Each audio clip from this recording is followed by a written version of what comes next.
The 2014 National Science and Technology Fair, being held in Chiang Mai, is expected to draw over 1 million visitors. Thailand's largest science fair was officially opened at Chiang Mai International Convention and Exhibition Centre recently. Adam Narong Pipatanasai, deputy leader of the military junta, presided over the opening ceremony. It is the first time the annual event is held outside Bangkok in order to promote scientific learning to other parts of the country. Highlights of the fair, which run from August 12 to 28, include a 36-meter-long life-size dinosaur skeleton and Ice Age exhibition. One of the main sections displays woolly mammoth restoration and fossil replicas from Argentina. The Ministry of Science and Technology, who organizes the event to coincide with the National Science Day on August 18, hopes it will attract more than 1 million visitors.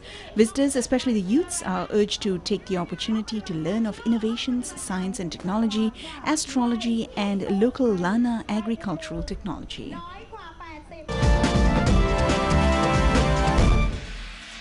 Thais across the nation joined candle-lit ceremonies on 12 August night to honour His Majesty Queen Sirikit on her 82nd birthday anniversary.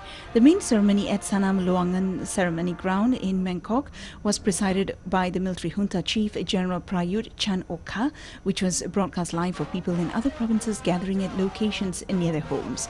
Well-wishers sang the royal anthem and chanted "Long Live the Queen" with candles in their hands. In Chiang Rai, people joined rituals and ceremonies to celebrate the Queen's birthday in Mae Pha Luang district. The ceremony was concluded with 83 rounds of spectacular fireworks. People in the island province of Phuket expressed their allegiance to Her Majesty at a public ceremony. They showed their love to not only Her Majesty, who is regarded as the mother of the nation, but also to their own mothers. Her Majesty's birthday on August 12 is official National Mother's Day.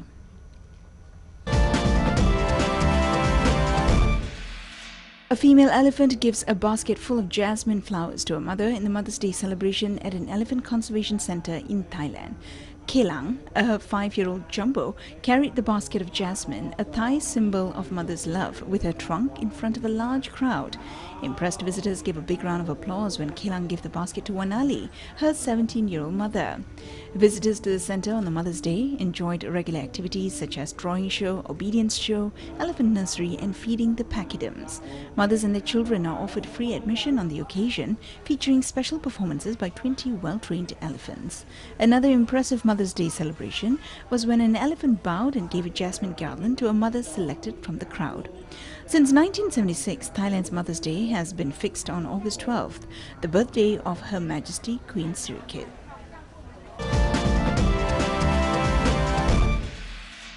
"50 babies gathered for a 10-meter sprint race at a mall in Chiang Mai City on the National Mother's Day.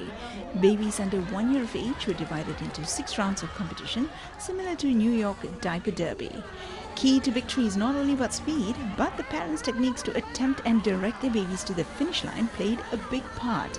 Parents brought with them toys, dolls, mobile phones, and even a twin to attract the kids. Though their attempts did not work out well given the long distance, some contestants made new friends during the race, while some fell asleep on soft and comfortable tracks and eventually disqualified. The new parents were, instead, the ones exhausted in the race. Other than crawling race, toddlers took part in standing competition to find it taught as staying on their feet the longest.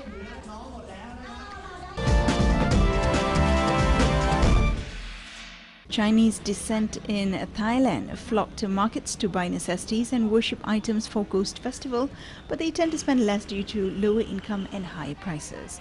On Chinese calendar, August 9th is for preparing food offerings and other items for ancestral worship before holding ritualistic activities with their families on August 10th on Sunday, which is the 15th night of the 7th lunar month.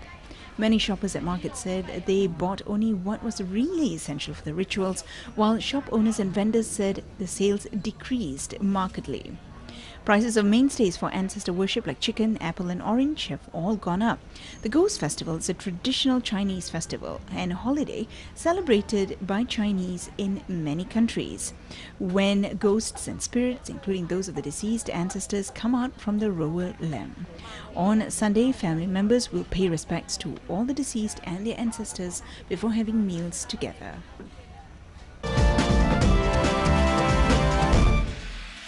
Singapore firm Trek plans to expand its business into areas like consumer wearables, medical and cloud computing technology.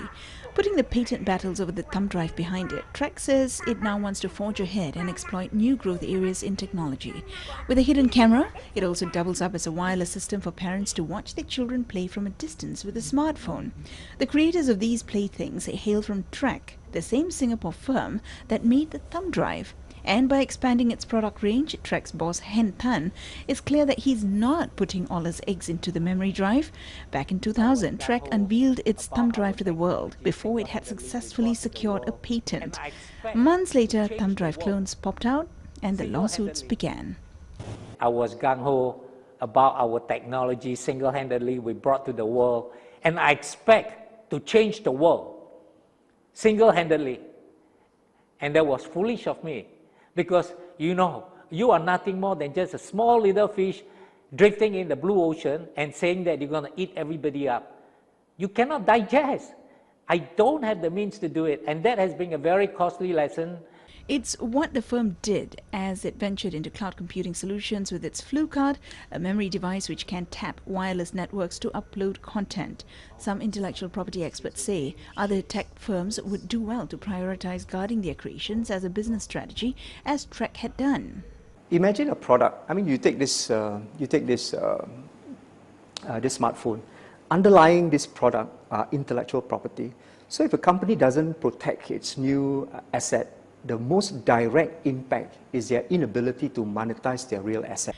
The Intellectual Property Office of Singapore offers resources for firms who may need help with understanding how to protect their innovations.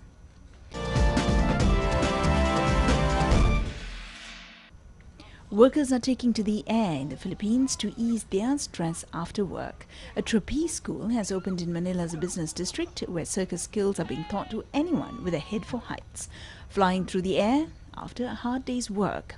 This is the Philippines' first and only trapeze school where people get the chance to find out what it feels like to be a circus performer.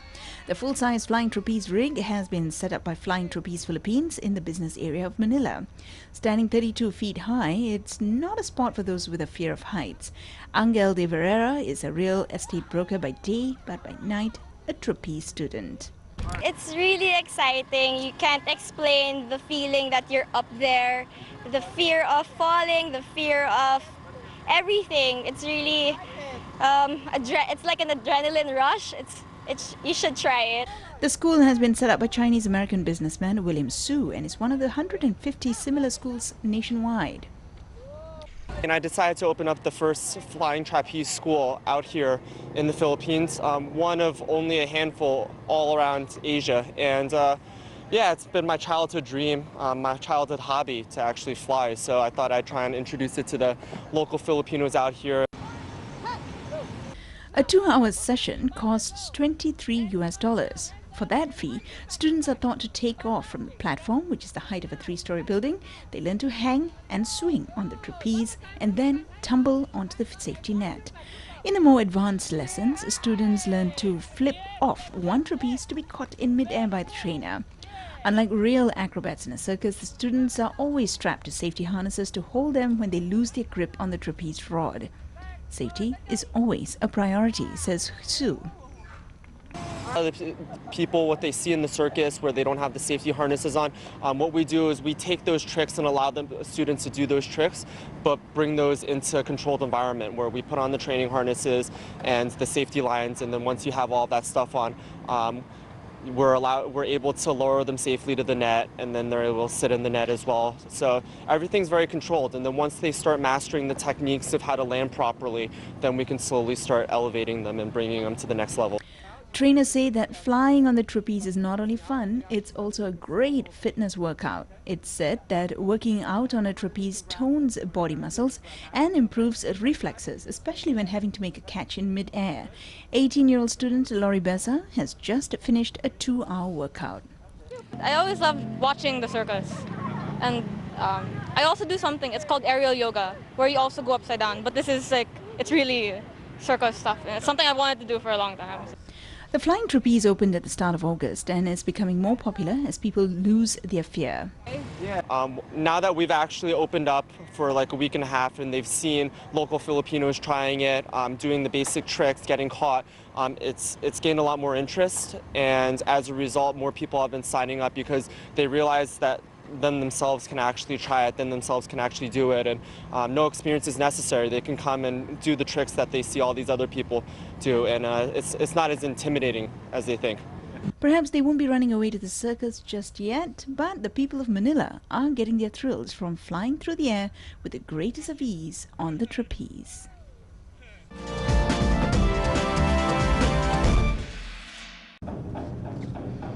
When various international and local drum troops came together for the 3rd International Invitation and National 24 Festive Drums competition in Johor, Malaysia recently, the EduCity Indoor Stadium reverberated with the thunderous beats and pulsating rhythms of Chinese drums. Held in conjunction with the JB Arts Festival, the unique cultural performance event showcased 10 of the best troops from all over Malaysia and guest troops from Singapore, China, UK and the US.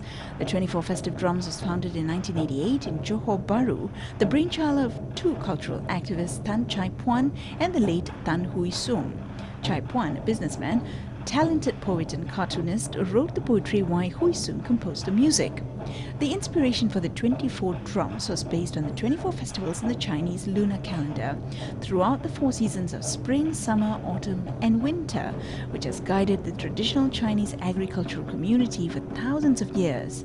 A full troupe, therefore, consists of 24 drums, each bearing 2 bold Chinese characters representing each of the 24 festivals. The music and choreography are arranged to harmonize gracefully into a performing art that depicts the cycles of the 24 seasons in music, calligraphy, and the rhythm of life. The performance involves creativity, imagination, strong team discipline, and tough training, which are essential for the development of youths, particularly in character building. In 2009, the Malaysian Unity Culture, Arts and Heritage Ministry listed the performance as a national cultural heritage. Hosting the spectacular and prestigious event also brings in revenue for the local community. Since its inception at Johor Bahru's Fun Yu High School 26 years ago, the 24 festive drums have garnered recognition and acclaim both locally and internationally. Now there are more than 300 drum troops worldwide, including professional troops in Singapore, China, Taiwan, Thailand, Switzerland, the United Kingdom and the United States. For its future development and to keep this art form viable, a coach training program will be established to guide drummers with a standard syllabus, and this would be monitored by a professional committee supported by the Ministry of Education.